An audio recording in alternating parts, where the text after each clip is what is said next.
mas eu queria te pedir para você contar um pouquinho da tua história, assim, como é que foi o teu começo no caminho? Se lembra? Uhum.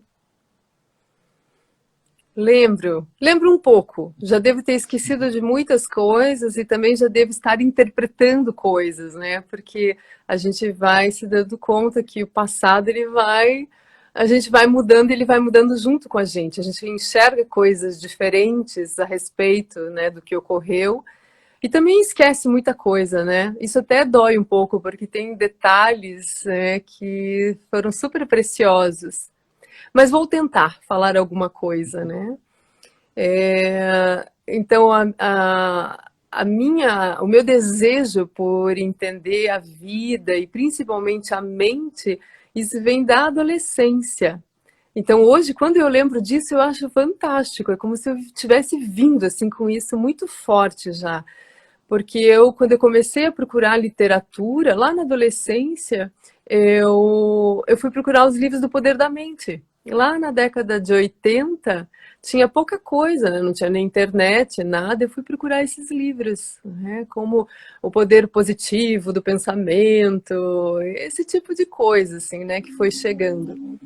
Mas eu foi quando eu saí da faculdade, né? Tinha 24 para 25 anos, foi quando eu encontrei o Lama Santen, que foi meu primeiro professor, né? Foi quem de fato começou a me conduzir nesse reino das investigações, né, sobre a consciência, a mente, a meditação.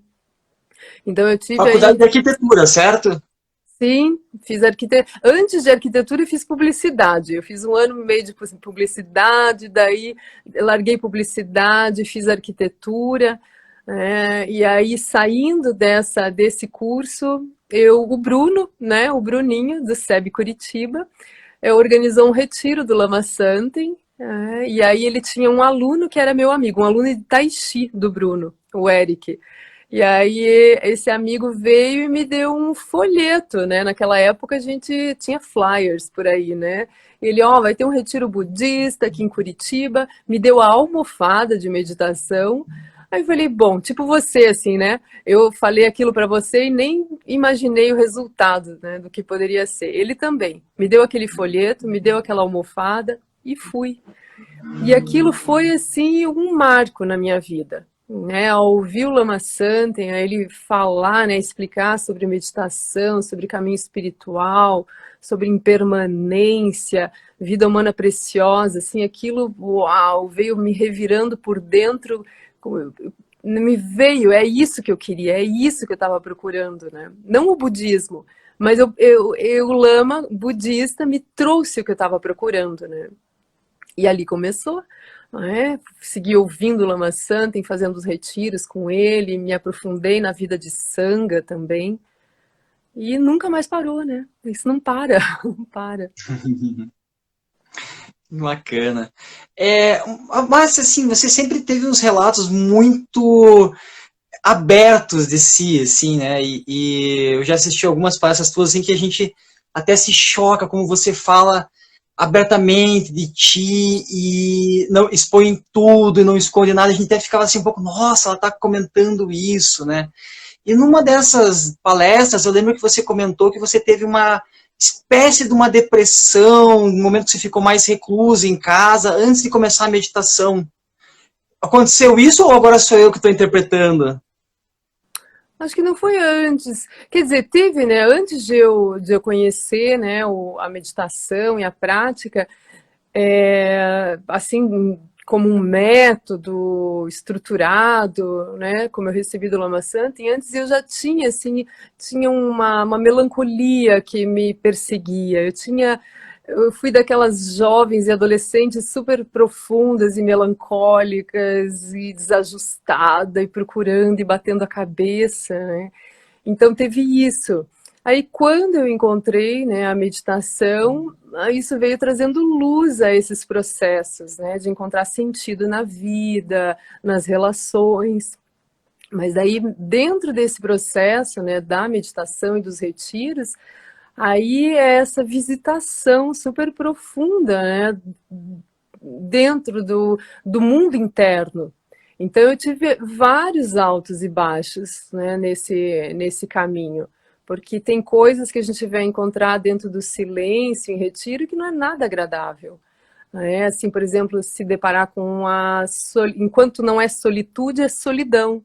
Então você se deparar com solidão, você se deparar com a dúvida, né? Porque a meditação ela vai te trazendo muitas aberturas e nesse processo você vai deixando coisas para trás. E daí, num certo ponto, de repente se pergunta, mas será que eu deveria ter deixado? Será que eu estou no caminho correto? Será que eu não estou sendo doida, né? Então, o processo espiritual, esse processo da gente se conhecer e meditar, ele revolve por dentro. Mas daí o que nos salva nesse caminho, né? Para que a gente não se perca? É ter um bom professor. Então, eu tive bons professores, né? O Lama San tem um bom professor. E essa confiança lá por dentro, que se não é isso, não tem outra coisa a ser feita. Então a gente vai, né, aos trancos e barrancos, um pouco se perde, um pouco se acha, e em algum momento vai surgindo uma confiança, né, de que nesse processo do mundo interno tem uma consciência que vai encontrando o seu chão e começa a entender o que são pensamentos, o que são as emoções, o que é o corpo dentro disso, né. Mas é rico, né? Eu falo isso não para desesperar ninguém, mas é porque nossa, aquilo vem para mexer de fato, senão não vale a pena. Né? Eu fiz questão de trazer esse ponto porque eu acho que ele pode ser muito útil para pessoas que estão passando por essa melancolia, por esse momento, e entender que essa ferramenta da ciência contemplativa, de olhar para dentro de si, pode ser muito útil. Então, quando eu te fiz essa pergunta, eu queria justamente explorar esse ponto, assim, como que olhar para dentro de si te ajudou? Sim, porque ao olhar para dentro, você descobre a origem daquilo. E nós, no meio de uma melancolia, no meio de depressão, no meio de aflições, na nossa cultura, né, aquilo que a gente recebe né, da nossa própria ancestralidade, é um olhar sempre voltado para fora. Então, se a gente tem inquietações, a nossa tendência é olhar para o mundo e falar, mas o que eu deveria fazer? Para onde eu deveria ir? Com quem eu deveria me relacionar? Quem eu deveria ser? Né? Então, é sempre uma pergunta que nos leva para fora, para um fazer, para um outro lugar, para um outro tempo, e parece que o momento presente é sempre um desajuste. E nós sempre seres desajustados.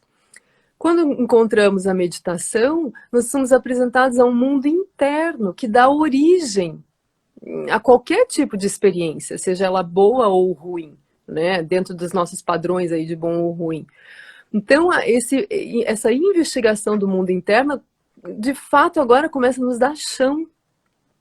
Chão para perceber da onde está surgindo tudo isso, né? Esses pensamentos, essas emoções, essa noção, né, de quem nós somos.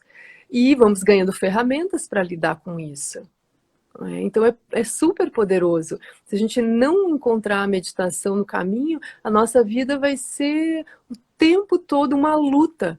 E o doido é isso, é luta com reflexos. A gente vai lutar com reflexos de coisas que estão dentro. E vai aparecer fora, e daí essa luta não tem fim. Então, descobrir que o mundo interno, ele projeta, né, tudo que a gente sente, pensa, né, tem por dentro, encontra na realidade um espelho. Então, não faz sentido eu lutar contra um espelho. Eu vou cuidar dos reflexos. Eu vou cuidar do meu mundo interno. E aí, daí surge uma confiança e surge uma alegria de viver. Porque a gente vê que realidade e mundo interno conversam intimamente. E eu posso fazer alguma coisa a respeito agora. Né? Eu não sou vítima. Não tenho com quem brigar. E nem nada para agarrar, né? Eu vou cruzar por dentro das experiências agora sabendo disso tudo. Foi isso que você quis dizer um pouco mais cedo, quando você falou que se não for isso, não há outra coisa lá fora? Isso mesmo. Se não é, por mais difícil, porque essa investigação interna ela não é muito agradável, principalmente no começo. Mas como a gente vai ouvindo os ensinamentos da interdependência, da realidade coemergente, né? Isso está tudo super bem explicado no budismo. Então, quando quando a gente começa a ter confiança que realmente é coemergente, por mais difícil que seja lidar com o mundo interno, agora você sabe que não tem outra coisa a ser feita. Ou eu cuido disso, ou é uma luta inglória, é uma vida de uma insatisfação atrás da outra. Então, por mais trabalhoso que seja, por maiores as dificuldades iniciais, surge uma confiança de que é isso. É isso, enfim, eu encontrei um trabalho que vale a pena.